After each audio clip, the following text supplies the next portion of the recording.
Assalamualaikum warahmatullahi wabarakatuh. Perkenalkan, saya Elisia Della Rosa Khairunisa, NIM 22802244002, Prodi Pendidikan Administrasi Perkantoran kelas B tahun angkatan 2022. Tujuan saya membuat video ini adalah untuk memenuhi tugas ujian akhir semester mata kuliah Komunikasi Bisnis dengan dosen Miss Husnu Syarifah. Di sini saya akan membahas tentang etika komunikasi bisnis. Setiap bidang kehidupan manusia termasuk dalam wilayah pertanggungjawaban moral.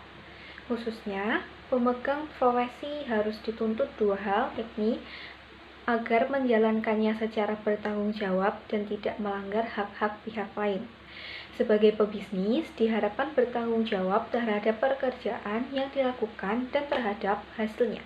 Orang-orang bisnis harus sadar tentang dimensi etis dan belajar bagaimana mengadakan pertimbangan yang baik dan etis walaupun ekonomis, dan bagaimana pertimbangan etis dimasukkan ke dalam kebijakan perusahaan. Dalam Kamus Kata-kata Serapan Asing dalam Bahasa Indonesia karangan J.S. Badudu, definisi profesionalisme adalah mutu, kualitas, dan tindak tanduk yang merupakan ciri suatu profesi atau ciri orang yang profesional. Sementara kata profesional sendiri berarti 1. Bersifat profesi, 2. Memiliki keahlian dan keterangan karena pendidikan dan latihan, 3. Memperoleh bayaran karena keahlian itu. Dari definisi di atas, dapat disimpulkan bahwa profesionalisme memiliki dua kriteria pokok, yaitu keahlian dan pendapatan atau bayaran. Kedua hal itu merupakan satu kesatuan yang saling berhubungan. Contoh komunikasi bisnis profesional: 1. Teknologi dan komunikasi telepon, 2. Internet melalui komunikasi, 3. Komunikasi bisnis tingkat tinggi, 4. Rapat dan konferensi, 5. Berkomunikasi melalui pemasaran dan periklanan, dan yang terakhir, berkomunikasi dengan komunitas. Etika komunikasi bisnis adalah serangkaian prinsip dasar atau aturan komunikasi yang dilakukan dalam berbisnis atau berniaga. Semua mencangkup bagaimana kita menjalankan bisnis secara adil sesuai hukum yang berlaku. Setiap perusahaan memiliki etika berkomunikasi bisnis masing-masing, sehingga memiliki peraturan serta poin etika yang berbeda. Contoh teknik komunikasi bisnis yang baik: 1. Menggunakan kata dan kalimat yang baik dengan menyesuaikan kondisi lingkungan. 2. Menggunakan bahasa yang mudah dimengerti oleh lawan bicara. 3. Menatap lawan bicara dengan lembut. 4. Memberikan ekspresi wajah yang ramah dan murah senyum. 5. Menggunakan gerakan tubuh yang sopan dan wajar. 6. Bertingkah laku yang baik dan ramah terhadap lawan bicara. 7.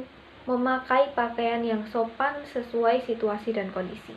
Dan 8. Tidak mudah terpancing emosi dengan lawan bicara. Saran dan ruang lingkup etika komunikasi bisnis. 1.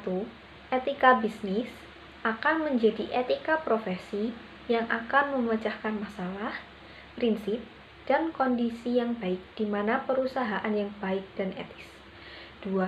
Menyadarkan massa bahwa mereka mempunyai hak dan kepentingan mereka dari bisnis orang lain.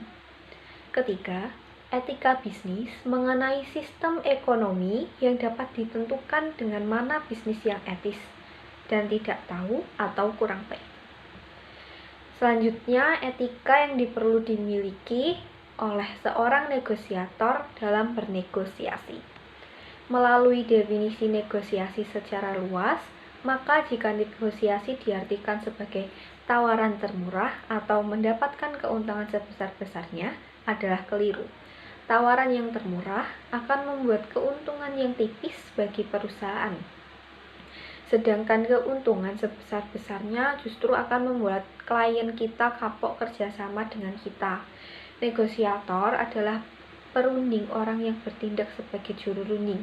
Seorang negosiator harus memiliki ilmu pengetahuan, keterampilan, dan intuisi dalam melakukan proses negosiasi. Adapun beberapa gaya negosiator yaitu: 1. Tipe petarung atau fighter, yaitu negosiator yang memiliki orientasi pada tugasnya sangatlah tinggi dan serius. 2. Tipe kolaborator, yaitu negosiator yang memiliki tujuan memperoleh segalanya, berani menghadapi masalah, dan memiliki gaya transaksi yang kreatif. 3. Tipe kompromistis, yaitu negosiator yang berusaha mencari kompromi dalam mengatasi masalah. 4. Tipe negosiator curang, yaitu negosiator yang menghalalkan segala cara untuk mengalahkan kita jika perlu, memalsukan data-data ataupun tindakan lain agar pihaknya menang dalam bernegosiasi. 5. Tipe negosiator profesional, yaitu negosiator tahu apa yang sedang dinegosiasikan dan tahu memperoleh apa yang diinginkan juga. Ia juga memiliki pengetahuan dan cara bernegosiasi yang baik. 6. Tipe negosiator pura-pura bodoh, yaitu negosiator yang cenderung menginginkan kekalahan kedua belah pihak. Dan yang terakhir, tipe negosiator naif, yaitu negosiator yang tidak siap bernegosiasi, tidak mengerti pokok persoalan yang akan dinegosiasikan, bahkan cenderung percaya begitu saja pada pihak lawan. Dalam video kali ini, kita sudah mempelajari tentang etika komunikasi bisnis dan etika yang perlu dimiliki oleh negosiator dalam bernegosiasi. Cukup sekian yang dapat saya sampaikan. Wassalamualaikum warahmatullahi wabarakatuh.